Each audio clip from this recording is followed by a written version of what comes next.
Hoy, 9 de julio, hacemos notorio con una remembranza del nacimiento de un país que forma parte de la historia registrada en la estatua que el Dios de la Biblia, el Dios historiador, hizo saber a Nabucodonosor, rey de Babilonia, utilizando uno de los medios de comunicación que existe en el campo de la eternidad, donde Dios habita para comunicarse con el hombre, es decir, los sueños, como está escrito. Sin embargo, en una o en dos maneras habla Dios, pero el hombre no entiende. Por sueño, en visión nocturna, cuando el sueño cae sobre los hombres, cuando se adormecen sobre el lecho, entonces revela al oído de los hombres y les señala su consejo. Job capítulo 33, versos 14 al 16. Un sueño de la estatua y la piedra que tiene fecha calculada, en base a la fecha calculada también en que Nabucodonosor, rey de Babilonia, venció el sitio impuesto a Jerusalén 180 días antes, o medio tiempo, para que Joacim, rey de Judá, caiga bajo sus manos por obra del Dios Altísimo,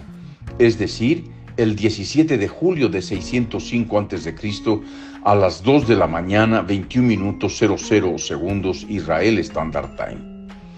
Durante mucho tiempo, la estatua que Dios hizo soñar a Nabucodonosor se interpretó muy superficialmente,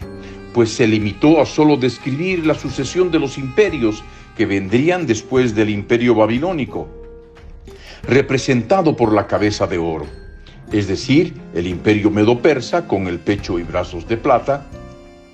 el imperio griego con el vientre y muslos de bronce, y el imperio romano con las piernas de hierro y los pies y dedos de hierro mezclado con arcilla.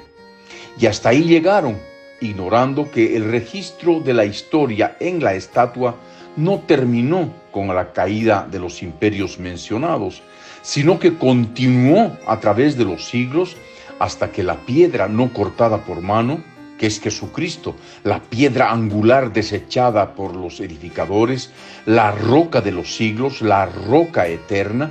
caiga sobre los pies y dedos de la estatua, representando claramente su segunda venida para implantar un reino de 1000 años que ha de cubrir toda la tierra.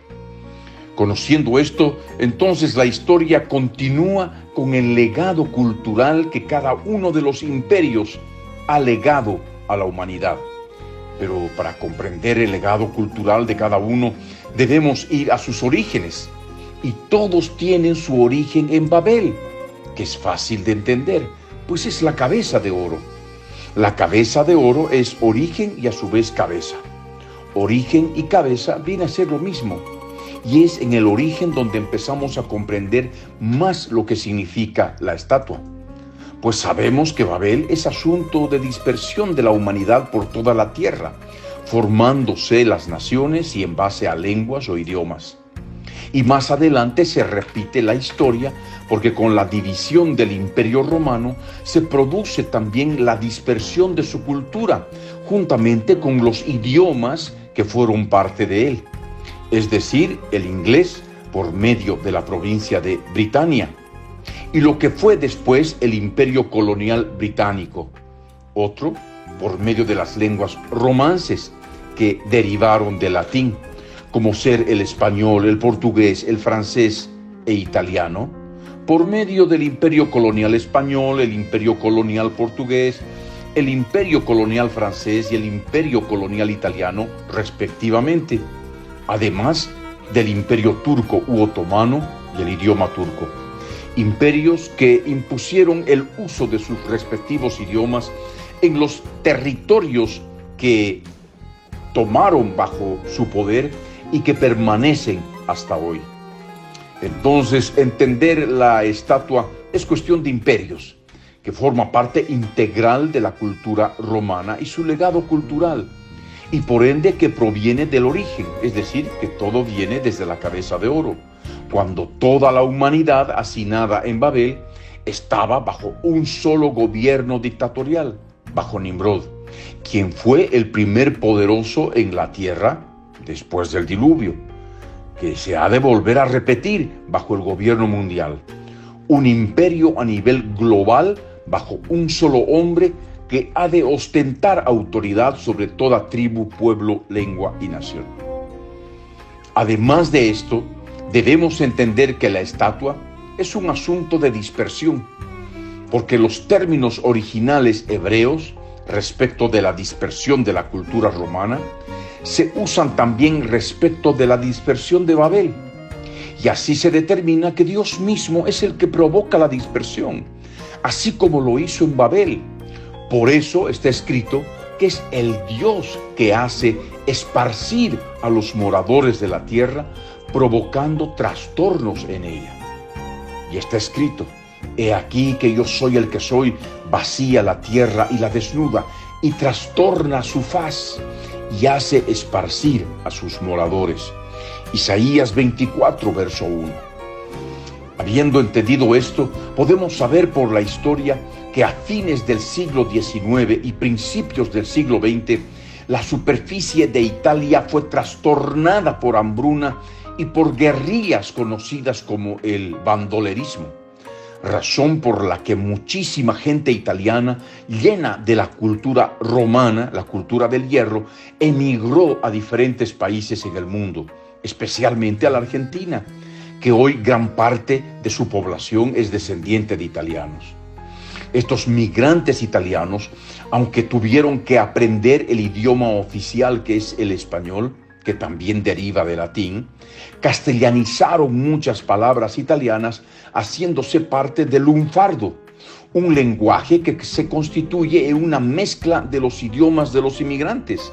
que aparece en muchas letras del tango, porque el lunfardo y el tango nacieron juntos en los prostíbulos de Buenos Aires. Y el tango es una expresión cultural de los inmigrantes, que en palabras de Astor Piazzolla, descendiente de italianos, se constituye en la música del inmigrante,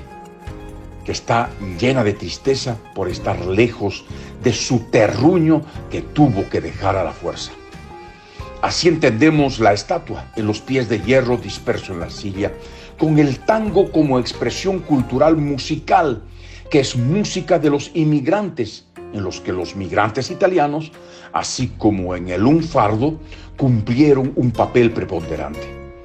Así también como entender que algo tan característico de la ciudad de Roma, como son sus cúpulas, se haya dispersado a la ciudad de Buenos Aires, Argentina, conocida por la enorme cantidad de cúpulas que la caracterizan, razón por la que le llaman la ciudad de las cúpulas. Y todo esto es historia de la cultura registrada en la estatua de Daniel 2, que entendemos en nuestros días porque vivimos el tiempo del fin, previo al gobierno mundial y por ende a la segunda venida del Señor Jesucristo, en que Él traerá un nuevo orden de cosas por 1000 años y eternamente. Por esto te invito a que escuches tango como fruto de los pies de hierro disperso en la arcilla. En este día, 9 de julio, fiesta nacional de la República Argentina, en que festejan su independencia lograda en 1816.